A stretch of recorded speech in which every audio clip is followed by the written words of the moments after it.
Everyone thought he was a weak salaryman, but he became the strongest adventurer in the world. Rick was just an average guy in a fantasy world full of magic and adventures, but his life wasn't all that exciting. While most young men joined adventurers' guilds to embark on treacherous journeys, battle monsters, and return with glory and gold, Rick became a plain salaryman working a dull 9-to-5 job. His life had no prospects, no girlfriend, and no excitement, just like you. After several uneventful years at the same dead-end job, Rick finally had enough. He decided to resign and threw his resignation letter right at his boss's face. Following 2 years of rigorous training with seasoned adventurers, Rick returned to the guild to take the entrance exam. There, he found Alyssa, a receptionist who had been his junior at his old job.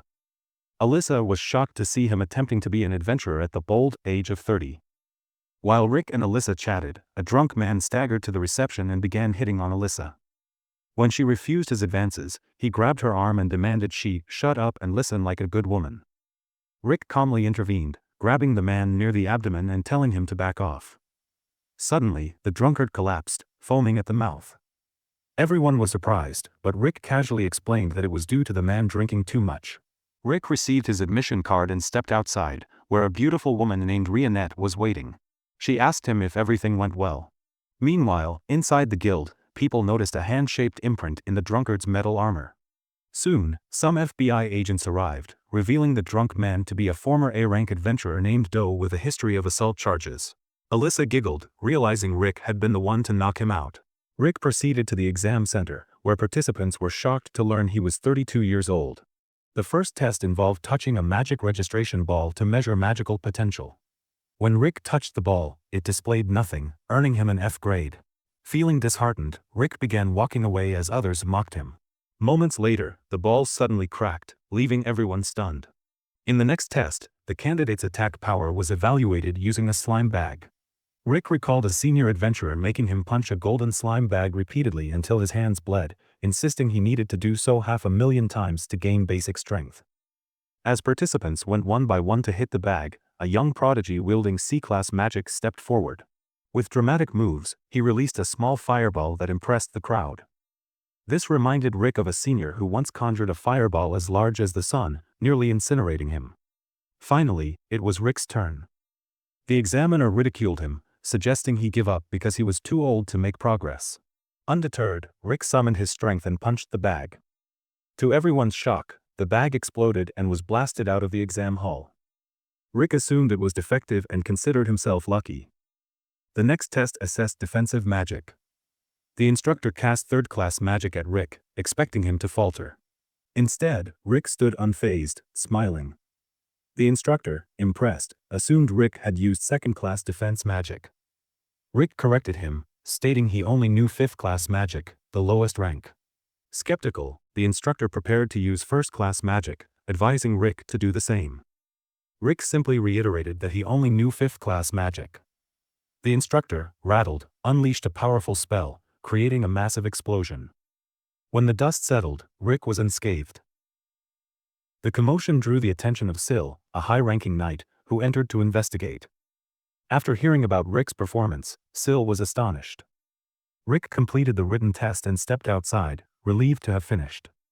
Rionette reassured him, reminding him of his hard work over the past 2 years. Still, Rick worried he had failed the practicals. Suddenly, Fred, the young prodigy, confronted Rick, accusing him of stealing the spotlight. Fred burst into tears, prompting his sister, Angelica, to rush over and console him. Angelica mocked Rick, calling him a lifeless loser, before challenging him to a duel by throwing a glove at his feet. Unaware of the custom, Rick picked up the glove, inadvertently accepting the challenge. With no way to back out, Rick prepared for the duel. In the arena, he learned Angelica was a second-class knight, equivalent to a B-rank adventurer. Rick immediately began panicking, convinced he couldn't possibly win the duel. Rionette reminded him to think about the years of training he endured, which brought back memories of his sadistic seniors. Overwhelmed, he started throwing up, which oddly made him feel better. Compared to his seniors, this girl was nothing. Rionette encouraged him to have confidence, pointing out that he was a member of the strongest party in the entire kingdom. This gave Rick a small boost of courage as he got ready. Meanwhile, Angelica, brimming with arrogance, took her stance. Gathering her magic, she launched herself toward Rick with incredible speed. Instinctively, Rick dodged her attack, and Angelica assumed she had simply missed her mark. She informed him that she had intentionally used a slower version of her technique. From the seats, Fred shouted that his sister was famously called Lightspeed Angelica for being the fastest in the kingdom. Angelica prepared for another attack, this time moving at blinding speed. To Rick's surprise, she appeared to be moving so slowly that he wondered if she was mocking him. He dodged her attack again at the last moment. Angelica, now bewildered, wondered if Rick's reaction was a fluke.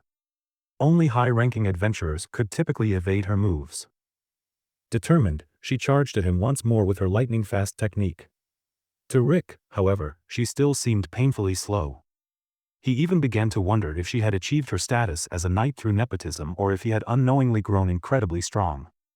While lost in thought, Angelica tripped on a rock and spun wildly out of control.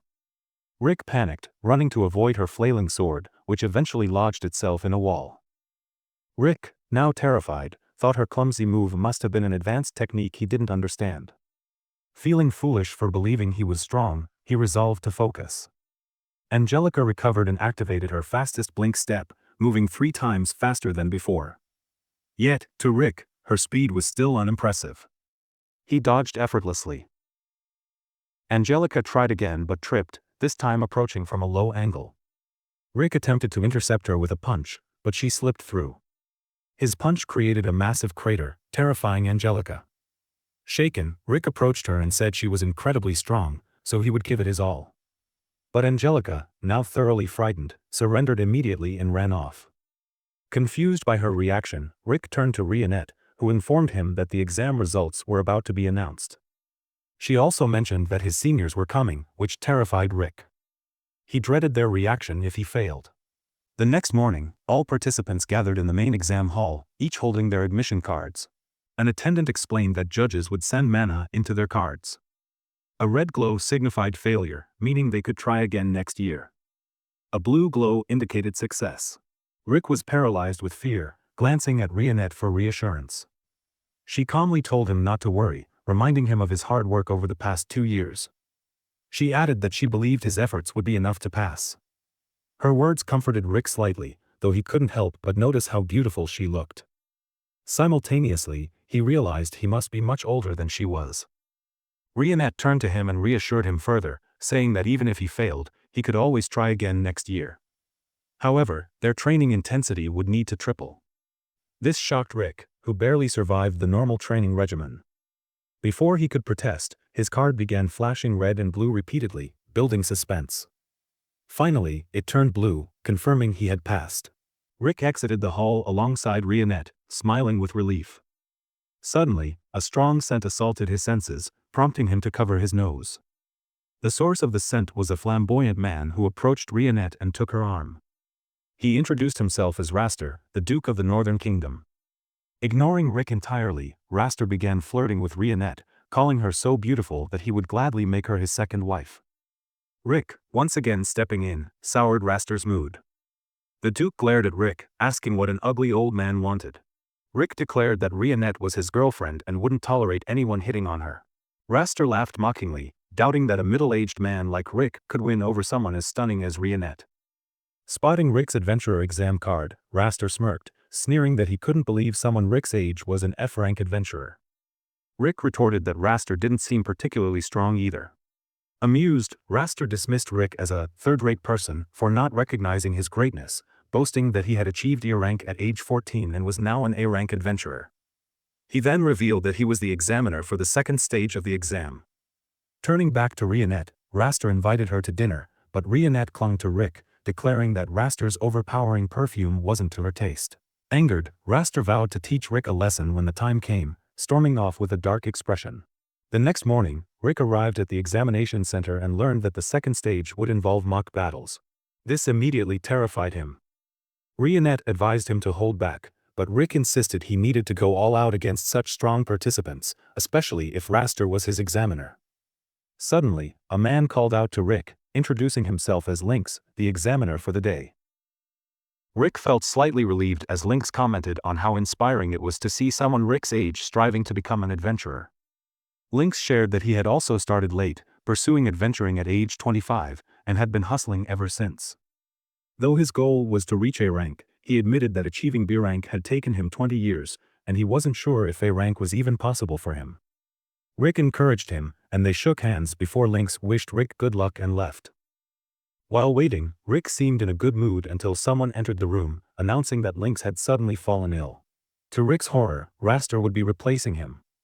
Initially, Rick didn't react, having forgotten the name, but Rionette reminded him. Realization struck, and Rick started freaking out.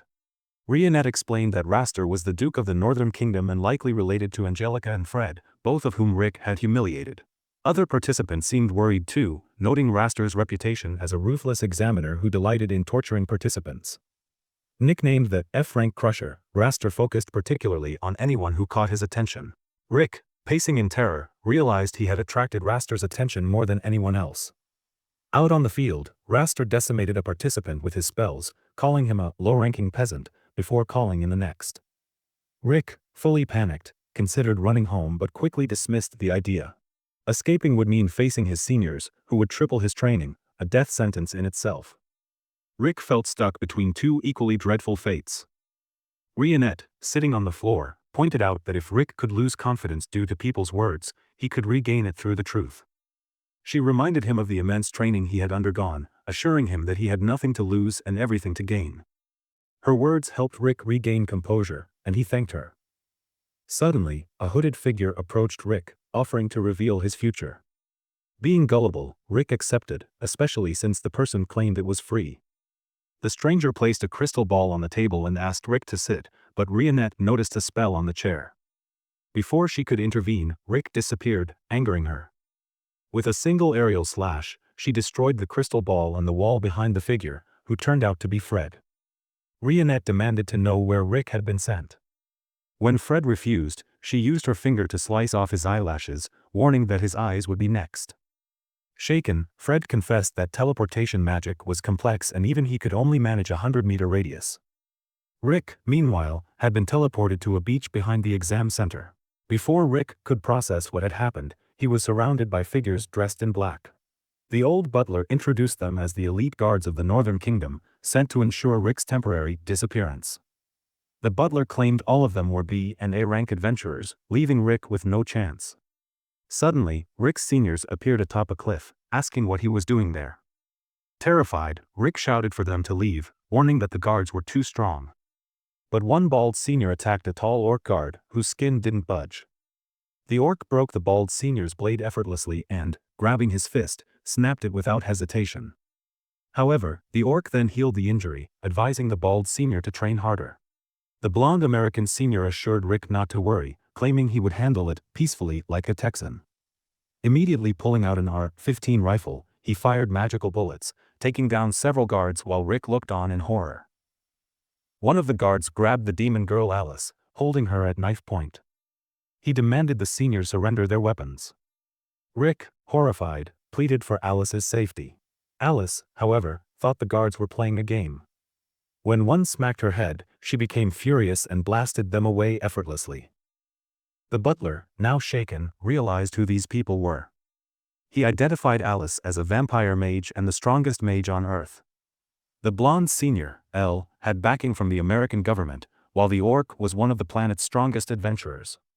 The butler concluded they were part of the Orichalcum Fist, the world's strongest party, comprised entirely of S-rank members.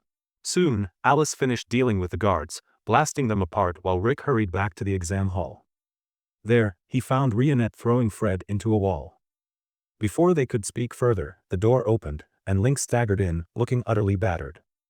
He revealed that Raster had forced him to step down as the examiner and had locked him away. Lynx urged Rick to leave the exam hall for his safety, but Rick seemed annoyed. He told Lynx to relax and proceeded to enter the arena, where Raster conjured a massive column of flame, clearly intending to end Rick's journey as an adventurer right then and there. While Raster gleefully tormented the poor trainees, a man seated above on the benches watched the scene with laughter. This man, Adolf, not to be confused with the infamous figure from Germany, possessed a unique skill.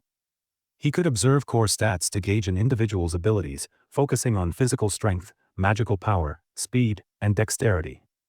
Adolf found entertainment in evaluating the trainees as Raster dismantled them one by one. Trainee with average stats faced Raster next, only to be annihilated by lightning magic, prompting Adolf to laugh harder. Out of curiosity, he decided to check Raster's stats, which, as expected, were exceptional. Raster's incredible magic reserves, indicative of an A ranker, strained Adolf's eyes after mere seconds of observation. When Adolf turned his attention to Rick, he initially dismissed the older man, questioning why someone of his age was attempting to become an adventurer. However, curiosity got the better of him, and he checked Rick's stats.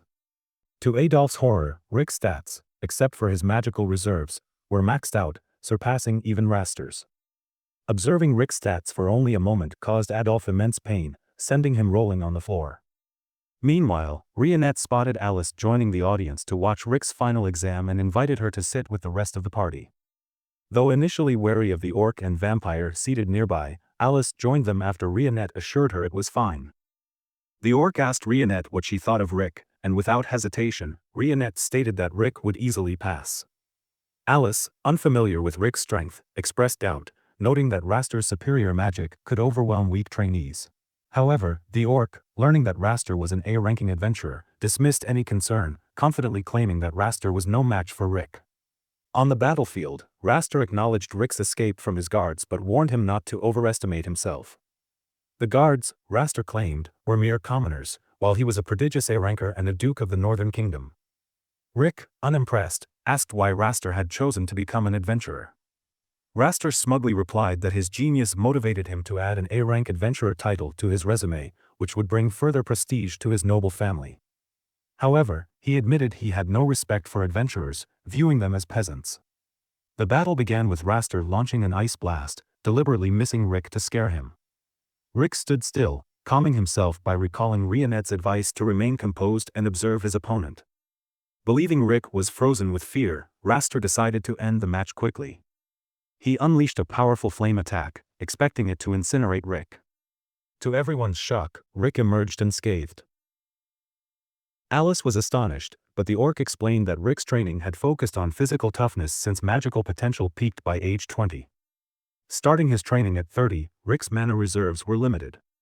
To compensate, the orc made Rick endure grueling physical challenges, such as running through a snake-infested forest while wearing 100 kilograms ankle weights. Back in the arena, Raster, irritated by Rick's resilience, unleashed a devastating wind spell. Once again, Rick remained unfazed, standing firmly against the stormy barrage. Frustrated, Raster fired lightning magic at Rick, but the result was the same. Alice, bewildered, asked Rionette how Rick was so strong.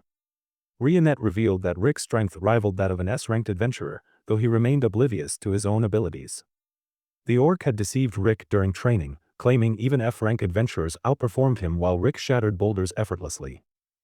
Raster, utterly enraged, unleashed a barrage of elemental attacks, earth, lightning, water, fire, and wind, all at once. Confident this would finally end Rick, he watched as the arena filled with debris and dust. When the smoke cleared, Rick stood amidst the wreckage, splitting a giant boulder in two. Shocked by Rick's indomitable sturdiness, Raster decided to engage directly. Using magic to reinforce his body, he hardened his fists to steel and charged at Rick with blinding speed. Rick stood firm as Raster charged with his reinforced fist. Instead of dodging, Rick threw a casual punch that collided with Raster's. The impact sent Raster flying backward, though he managed to recover and land on his feet, clearly bewildered. How could this man withstand his attacks? Meanwhile, Rick, now brimming with confidence, decided he had observed enough.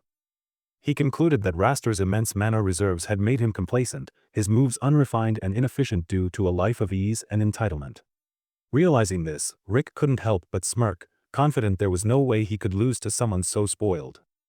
Raster, growing serious, prepared to unleash the most powerful fire magic in his arsenal.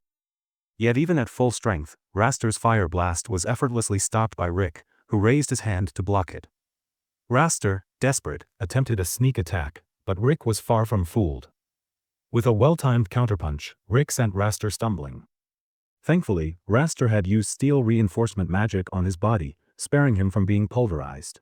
Raster shook off the dust but still refused to acknowledge Rick's strength, dismissing his success as pure luck. This infuriated Rick, who recalled his grueling training, surviving a dragon's nest, running through explosions, drowning in venomous ponds, and enduring countless other ordeals. He remembered how Elle had pushed him off cliffs, how Alice had crushed him under massive boulders, and how Rionette had pelted him with fallen logs. Orc's special healing magic, capable of reviving someone shortly after death, had been Rick's saving grace during this brutal regimen. Back in the arena, Raster attempted to bind Rick with sturdy earth magic roots while chanting a long spell. The roots grew and enveloped Raster, merging him into a towering tree golem. From within this form, Raster declared Rick's demise imminent. Rick, unfazed, conjured a basic air shot, a fundamental magic spell in this world. Despite its simplicity, Rick had perfected it through millions of repetitions. Using the air shot, he shattered the roots binding him. Raster descended from his golem form, aiming a magically enhanced punch at Rick. Rick met the attack with his own punch. Their clash in the center of the arena sent a massive shockwave rippling outward. At first, Raster was confident in his strength. However, Rick's air shot overpowered him, shattering the tree golem into fragments and blasting Raster into the audience benches, leaving him unconscious. The crowd was stunned. The strongest examiner had been bested by a mere trainee. Later, Rick rejoined his friends, who congratulated him on passing the test.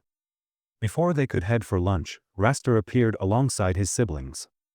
He warned Rick that he'd personally oversee Rick's promotion exam, vowing to defeat him next time. Then, he stormed off. That evening, the results were announced. While others feasted at the tavern, Rick and Rionette eagerly awaited his name to be called, excited for the adventures ahead. As names were read aloud, Rick appeared oddly calm. Rionette, puzzled by his newfound composure, asked why he wasn't nervous anymore. Rick admitted he'd remembered something important, a story he'd read as a child. The tale recounted the legend of Yaman, an adventurer who sought to defeat Kaiser, the greatest monster in existence. According to the story, anyone who bested Kaiser would obtain a treasure capable of fulfilling any wish. Young Rick, inspired, shared his dream of becoming an adventurer with his parents. However, they dismissed his aspirations.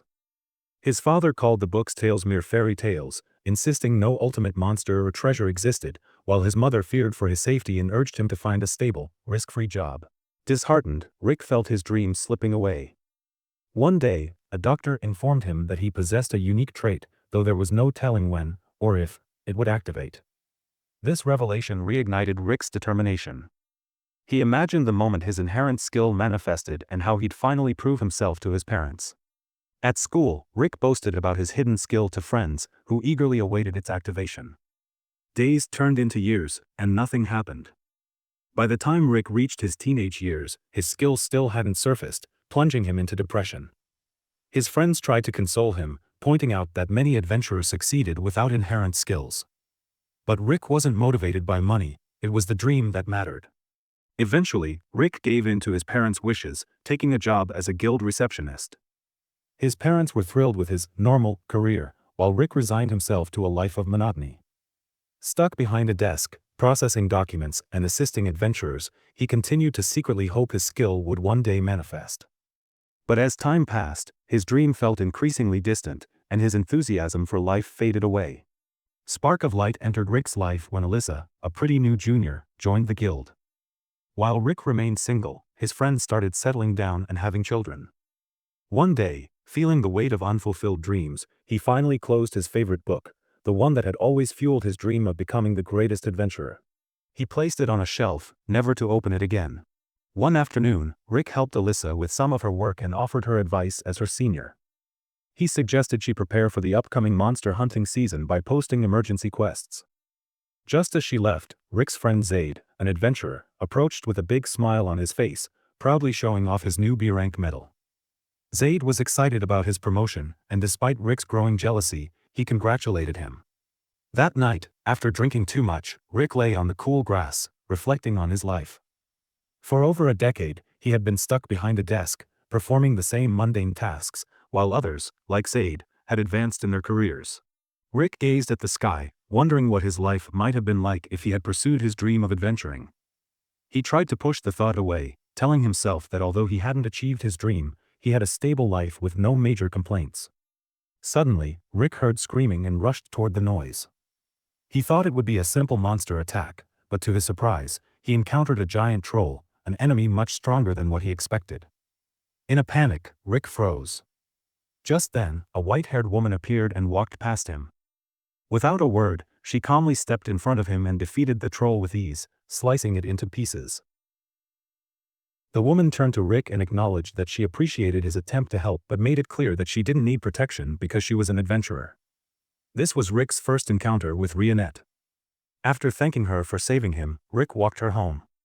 During their conversation, Rick was astounded when Rionette revealed she wasn't a B-rank adventurer, as he had assumed, but an S rank, a rank so high that adventurers at this level had their names removed from guild records. Rick, still in shock, asked her how someone like him, at 30, could ever become an adventurer. He explained his dream of defeating Kaiser, the legendary monster, and how his inherent skill still hadn't activated. Rionette looked at him and explained that while he showed the courage of an adventurer, his mana capacity was fixed at his age, and there was no chance of improvement. With that, she confirmed that it was impossible for him to ever make it as an adventurer. Rick's heart sank. His last connection to his childhood dream had just been severed, but strangely, he felt a sense of relief as well. Finally, he could give up the dream with certainty. Changing the topic, Rick nervously suggested they have dinner together sometime. To his surprise, Rionette agreed and even suggested they go the next evening. Rick, in high spirits, couldn't wait for their dinner. But when he reached her house, he found chaos. People were running, shouting about another monster attack. Disheartened, Rick rushed toward the scene. When he arrived, he found Rionette had already taken control of the situation. More monsters emerged from the forest, and Rionette instructed Rick to find shelter, as he would only be a liability. With quick, precise movements, Rionette unsheathed small needle-like blades from her thigh straps and began taking down the monsters with ease. Rick watched in awe as she fought. Just as Rionette finished, she suddenly froze. Her expression turned dark, and Rick could feel a strange tension in the air. Rionette, pale and shaking, groaned in pain. She was struggling with something. Rick stepped forward, ready to help, when a massive ape monster appeared, roaring and charging toward them. Just in time, Zaid arrived, his weapon in hand, ready to fight. He quickly took charge, pushing Rick back and telling him to stay out of the way. Two other adventurers arrived shortly after, combining their powers to freeze the approaching monsters with ice magic. Zaid enchanted his axe with wind magic and cut through the monsters effortlessly. Rick, watching with jealousy, couldn't help but feel like he was just standing there while others took care of everything. Rionette, however, snapped him out of his thoughts. She told him that danger was approaching them and that they needed to evacuate. She explained that the B-rank adventurers present wouldn't be enough to handle the upcoming threat. Rick, confused, asked what she meant. Rionette revealed that a dragon was coming. Rick couldn't believe her at first, but Rionette explained that the moment she sensed a dragon's mana, her past trauma made it difficult for her to control her own magic. At that moment, a massive dragon appeared overhead, and the group was paralyzed with fear. Zaid quickly explained the unwritten rule of the guild: anyone below A rank should immediately run if they encounter a dragon. But one of the adventurers in the group, paralyzed with fear, made the mistake of attacking the dragon. Enraged, the dragon let out a deafening roar, sending out a shockwave powerful enough to knock everyone down. Zaid screamed for everyone to run for their lives, but they were too slow. The dragon summoned a barrier, trapping them in place. Zaid, realizing they had no chance of escaping, accepted that this might be the end for them all. Just as everyone had resigned to their fate, to everyone's shock, Rick started walking toward the dragon. He stated that while he had lived his life as a receptionist, he would die as an adventurer if it was his time now. Though terrified, he could feel a small flame burning inside him, urging him forward. In that moment, Rick realized this was the life he had always dreamed of. He picked up a rock and threw it at the dragon. Though it did nothing to harm the beast, it did serve to inspire Zaid and the other two adventurers, who joined in the attack. However, their efforts were futile, and the dragon's fiery breath quickly overwhelmed them. Even Zaid's iron body defense couldn't protect him, and everyone was knocked out. Rionette cursed herself, feeling helpless, when unexpectedly, Rick rose from the rubble. He walked toward the dragon, muttering about his dreams. The dragon crushed him with its massive paw, but rather than killing him, this blow unlocked Rick's dormant skill. As he heard the voice of the universe confirming his new ability, Rick stood up, pushing the dragon's paw off him with ease. Rionette and the others watched in astonishment as mana poured out of Rick's body. Brimming with newfound confidence, Rick declared that the dragon would become the practice dummy for his newly awakened skill. The dragon unleashed another fireball, but Rick calmly raised a barrier, effortlessly blocking the attack. The dragon intensified its flames, but they didn't even scratch his shield. With a powerful surge of mana, Rick punched the air and sent a blast of energy toward the dragon, creating a massive hole in its head. The dragon fell to the ground, and the others watched in awe as Rick stood tall. But the strain was too much for him, and he collapsed from exhaustion. When he awoke a week later, Rick was in excruciating pain. Luckily, Rionette was by his side. She explained that he had been unconscious for an entire week, and she had stayed with him, waiting for him to recover so she could recruit him into her party. Her group, called the Orichalcum Fist, had one goal: to defeat the ultimate monster, Kaiser.